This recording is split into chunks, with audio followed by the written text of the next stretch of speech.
Hi, I'm Cherry Bigalacan. I am Haley Jade V. Marquez. I am Christian Xavier Arrelera. I'm Yusril A. Lau. My name is Roy Rasul Diaz. I am May Angeline B. Villarreal. My name is Epifanio Ventilacion. And today we're presenting a research defense proposal titled Multi-Purpose Screwdriver, Innovative Design for the Enhancement of Learners' Performance in TVL.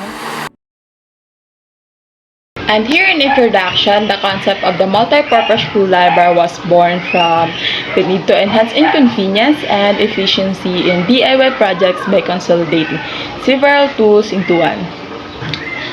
This innovation not only saved time and money for the students, but also increased versatility.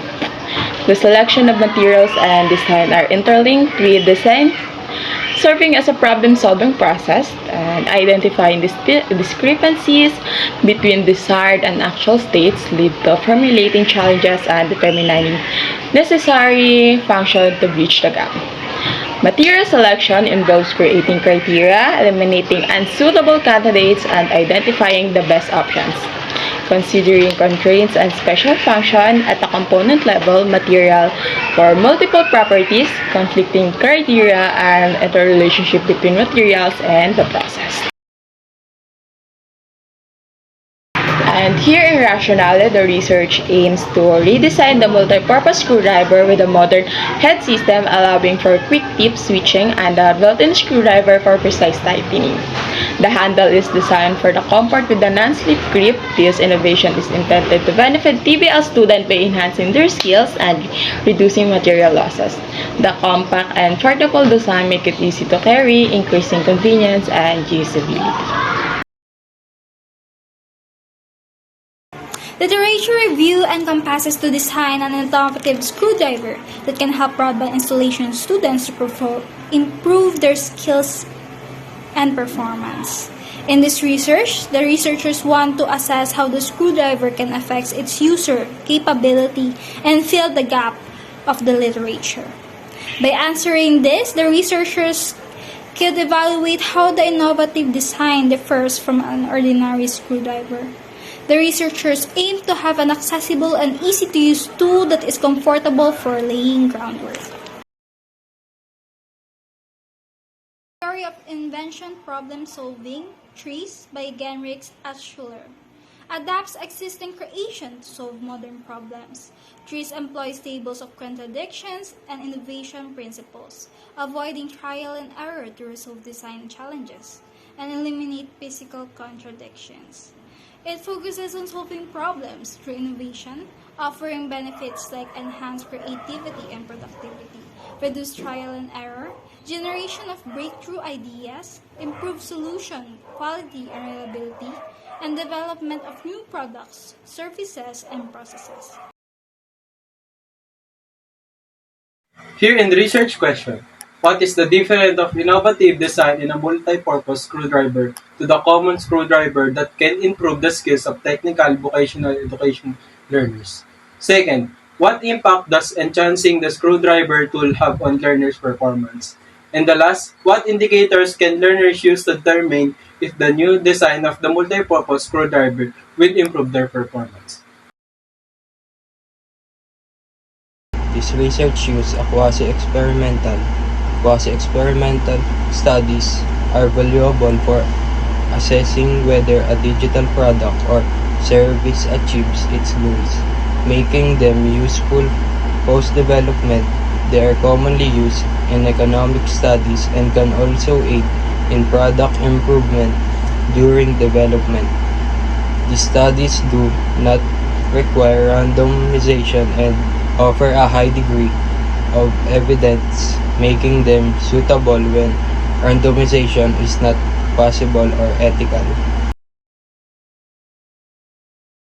Here participant respondents. The research going to use certification as sampling technique that ensures the sample is the representative of the entire population and provides more accurate estimates that random sampling. The total sample is 30 learners from the sections, 15 samples, and TBL 12E7 samples is from TBL and 8 samples from grade 11 TBL.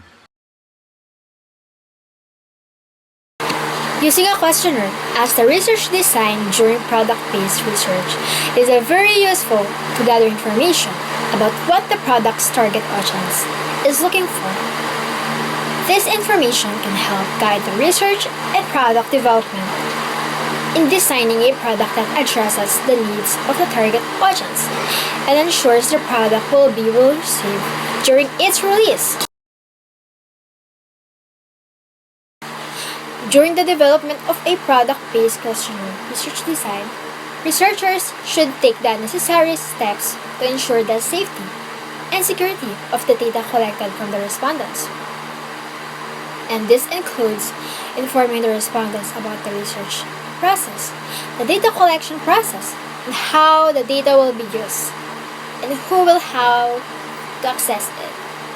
Before starting the research process, it is important for the researchers to get approval from the relevant authorities and ethical bodies.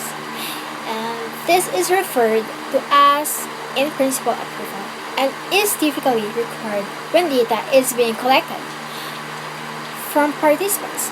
Without this in-principle approval, the research cannot begin. The researchers will first ask permission from the respondents before conducting the research.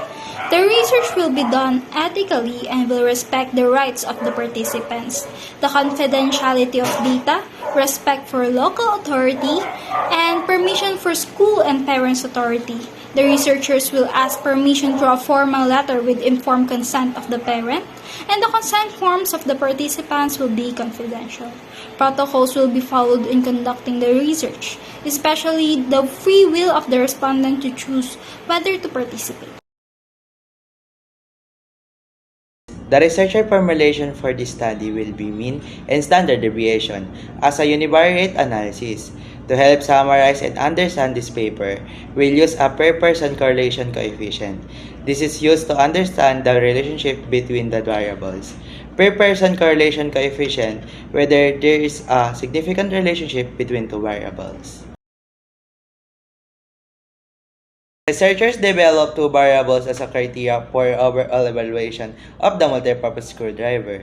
The effect of multipurpose screwdriver resulted 2.13 mean, which also indicates that the second variable is highly usable based on the respondents, indicating that the multipurpose screwdriver has the features that make the student performance efficient. The first variable, enhancement of learners' performance, resulted in 2.23 mean, showing highly valid remarks, which means it is highly usable for the learner's convenience. The total finding also demonstrates a very significant point, which is the learners, primarily those studying broadband installation, benefit from the multipurpose screwdriver. The result shows that this feature allows users to use the screwdriver's speed to the task at hand, making it more versatile and efficient for various projects and learning tasks. Furthermore, a multipurpose screwdriver is a valuable tool with a certain features necessary for the effectiveness of learners' performance, making their time in doing tasks requires less than usual. It also saves that the new set of screwdrivers is comparable to use. And the development of our new set of screwdrivers represent a significant advancement in the field of tool and design. These screwdrivers offered enhanced performance and durability compared to traditional models. Our research has shown that these screwdrivers can improve efficiency and reduce the risk of stripping or damaging screws, ultimately saving time and resources. Furthermore, the ergonomic design of these tools can minimize strain and fatigue among users, promoting safer and more comfortable working conditions. Overall, the introduction of these new screwdrivers has the potential to revolutionize the way tasks are performed in various industries, highlighting the importance of continuous innovation in tool design. multi-purpose screwdriver designed for working with motherboards and system units can significantly benefit students studying computer hardware or technology by allowing them to understand the concept related to PC assembly and repair with ease. And a multi-purpose screwdriver would also help teachers who teach computer hardware courses to demonstrate concepts related to motherboard repair and maintenance in classrooms more effectively. And a screwdriver for working with motherboards and PC units can improve efficiency and productivity for IT professionals who work with hardware as part of their job.